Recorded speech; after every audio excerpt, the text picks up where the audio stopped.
Hi hello, ನಾನು ನಿಮ್ಮ ಸುರೇಶು. ಇದು ಇಂಟೆಕ್ಸ್ 32 LED TV. ಈ ಕಂಪ್ಲೇಂಟ್ ಬಂದು ಬ್ಲ್ಯಾಂಕ್ ಸ್ಕ್ರೀನು. ಬನ್ನಿ ಈಗ ಇದನ್ನು ಯಾವ ಥರ ರಿಪೇರಿ ಮಾಡೋದು ಅಂತೇಳಿ ತೋರಿಸ್ಕೊಡ್ತಾನೆ. ಓಕೆನಾ? ಈಗ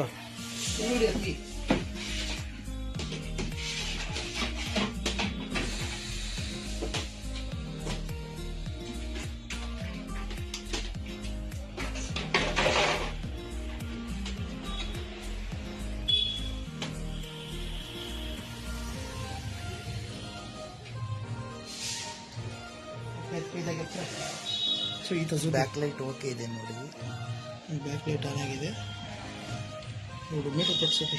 ಈಗ ಸ್ಕೇಲರ್ ಬೋರ್ಡ್ನ ಚೆಕ್ ಮಾಡೋಣ ಬನ್ನಿ. 12 volts ಓಕೆ. AVDD ಇಲ್ಲ, VGH ಇಲ್ಲ, VGL ಇಲ್ಲ. ಇದು ಬಂದು IC ಕಂಪ್ಲೇಂಟ್. ಇದು DC to DC. ಈಗ ಲೈವ್ ಆಗಿ ಯಾವ ಥರ ಮಾಡೋದು ಅಂತೇಳಿ ತೋರಿಸ್ತೀನಿ ಬನ್ನಿ. ಸ್ಪೇಸ್ ಇಲ್ಲ ನೋಡಿ. ಇದು ಗ್ರೌಂಡಿಂಗ್ ಮಾಡ್ಕೊಂಡಿದ್ದೀನಿ. ಬೇರೆ ಸ್ಕೇಲರ್ ಇದು ಗ್ರೌಂಡಿಂಗ್ ಮಾಡ್ಕೊಂಡಿದ್ದೀನಿ.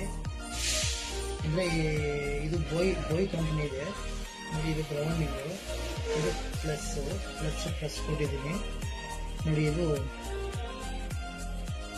VGL, ಇದು ನಂಬರ್ ಕನ್ಫರ್ಮೇಷನ್ VGL ಸಪ್ಲೈ ಇದು. ಆಮೇಲೆ ಇದು ಬಂದು VGH ವೋಲ್ಟೇಜು. ಈಗ ಸೆಟ್ ಆನ್ ಮಾಡಿ ನೋಡೋಣ ಬನ್ನಿ.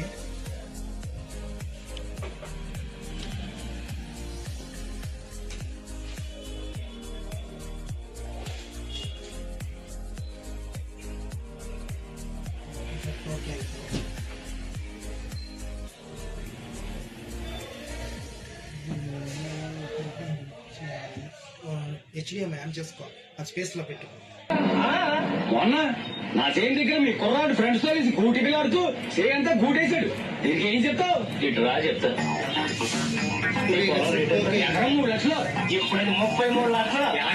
ఎలాగంటే మా వాడు కోటి పిల్ల